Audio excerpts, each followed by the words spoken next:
Yeah, Kasla. Good afternoon, everyone. Thank you, Commissioner Lampert, for that introduction. I first of all, of course, wanted to thank our elder Eugene for the prayer this morning, and certainly acknowledge the territory of the Tla'amin people where we're gathered here today, and acknowledge the elders in the room, all of the matriarchs, Chief Williams, visiting chiefs who are here to witness. Of course, the head table, all of the members of the provincial and federal governments, and visiting dignitaries, but certainly wanted to recognize all of the Tla'amin citizens that are here to witness this historic day.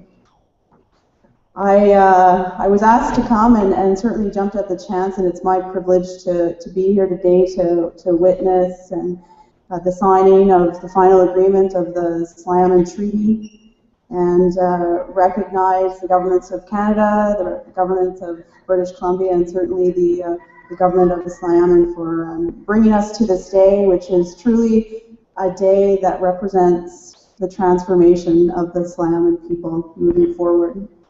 My traditional name is Puglas.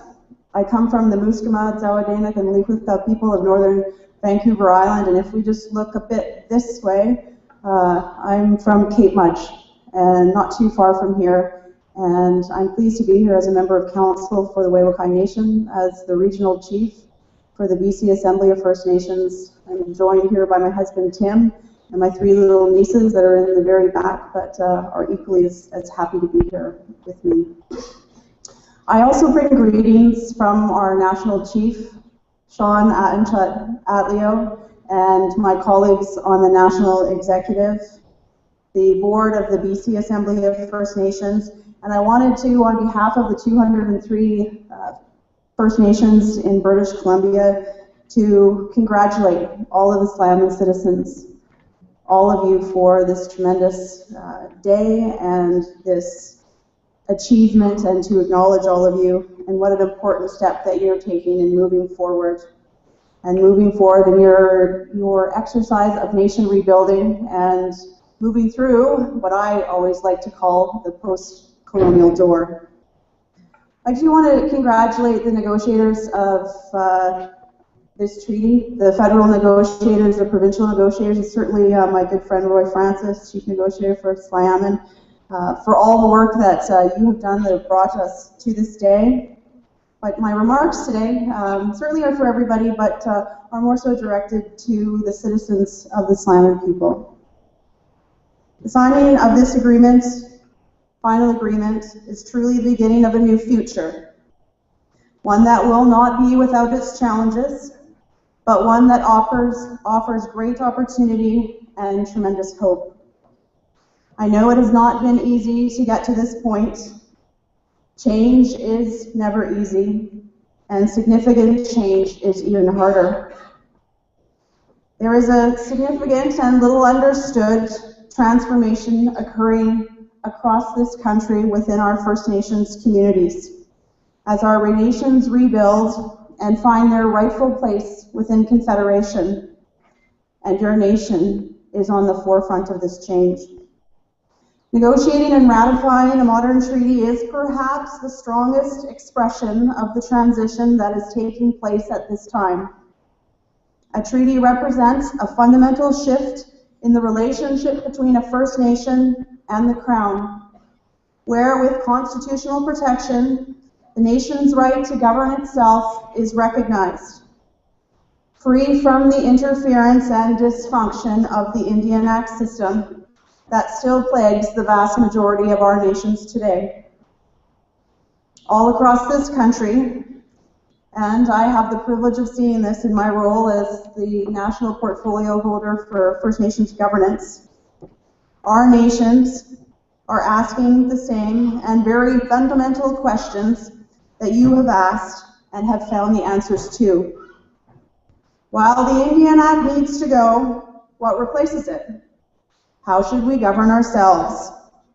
Where are the resources going to come from to support our economies and run our governments? What lands and resources would be recognized? And how will we live and work in partnership with those among us? And perhaps most challenging, how are we going to accomplish all this when so many of our people still suffer with personal issues related to the colonial legacy? Healing. To the community members here, I realize there have been strong opinions as to whether or not to proceed with this treaty. There is, of course, that has been mentioned, there is, of course, fear, and this cannot be ignored. The final agreement you are signing and the treaty you are implementing now provides you the tools to help answer the questions and is, in itself, a part of the healing process. The process being almost as important as the outcome itself. For without it, the outcome remains uncertain. I love that Chief Williams referenced the late and great Nelson Mandela, who taught us about reconciliation, and that reconciliation is more than the necessary apologies and truth-telling. It is about healing, and it is about forgiveness. It requires laws to change and policies to be rewritten. The process of translating agreements into practice, to be sure the real work, has only just begun. Not while downplaying the importance of the work that has taken place to date. It is quite one thing for lawyers, politicians, and working groups to come up with the legal language and the proposed terms of the settlements in agreements, not unlike the one you're signing here today, but it is quite another thing to translate legal rights and responsibilities into strong and effective governance and economic growth. Yes, you have the tools, but the work begins with earnest as you use these tools to develop your laws, leading up to and after effective date. Laws that will govern your nation beyond the Indian Act, and to make decisions with respect to the use of your land, both your former reserve lands and those lands that will be added to your land base. This is challenging work, but it is the most rewarding work, the most rewarding part of decolonization, because it is only when you taste the power of freedom that comes from being released from the tyranny of colonialism that you realize the decisions you will make will determine the course of your own future, and that your destiny lies in your own hands and nobody else's. For those nations that have already gone through this process successfully, this is what is so liberating. History will be the ultimate judge, and from what we already know, nations that are self-governing in the modern era do better than those that are not, both socially and economically. Over the coming months and years, you will be planning to realize your vision, to continue to develop your laws and your institutions of government, and allocate resources to meet the needs, desires, and priorities of your community. While you may be in a select company, you are not alone on your journey of rediscovery. Those nations that have already negotiated a treaty or are self-governing, I know will be more than happy to share their experiences. Collectively, we need to, and I know will, work together to build on our success. Of course, not all of our nations in British Columbia are negotiating treaties under the BC treaty-making process, but make no mistake, they are all looking to reconcile with the Crown, moving away from governance under the Indian Act with fair access to our lands and resources.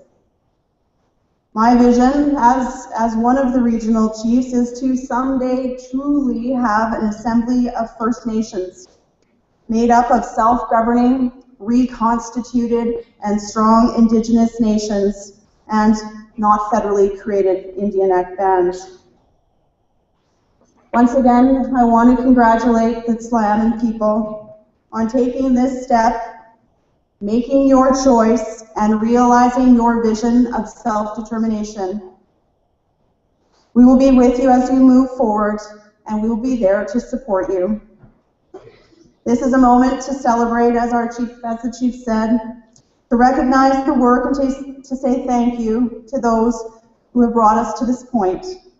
It is a time of reflection, to think about those who have passed and could not be here with us today, but those that are here in spirit to support the vision they so dearly held for our peoples. As I said, I know that there are some differences of opinion, and we cannot help but to know that there is still some opposition to the steps forward that are taking place today. But I cannot help but think that over time, many of those that are still questioning or in opposition to this final agreement will be the strongest or the most ardent supporters of the treaty tomorrow and into the future, relying on your constitution and your self-rule. We've seen it elsewhere. I just want to leave a message to the people that are here, and particularly perhaps maybe a message to the provincial and federal government officials that are here. Make no mistake, we are signing what is called a final agreement today, but it is not the final word. Treaties change and evolve with the passage of time, and so too will this treaty. Let me conclude again by saying this. The resurgence of Aboriginal governance based on Indigenous legal traditions will, over the next generation, change for the better the way Canada is governed, not only in transforming Indigenous nations such as yours, but our country as a whole. As Aboriginal peoples continue to take back control of our lives, so too will all Canadians take back control, ensuring that we have a Canada that I think we all aspire to live in, a country based on shared values and principles that we have spent years as a nation fostering, creating a caring and liberal society to ensure our place is one of the best countries in the world in which to live. Control is once again firmly in your grasps, and I can say with confidence, within a generation, there will be a people that have never known the Indian Act. People who will continue, as they always have done, living in this place, off this land, and continuing to practice their traditions and their cultures. And your people, BC, and Canada will be the better for it. Gaila Kastla, and thanking you for allowing me to say a few words.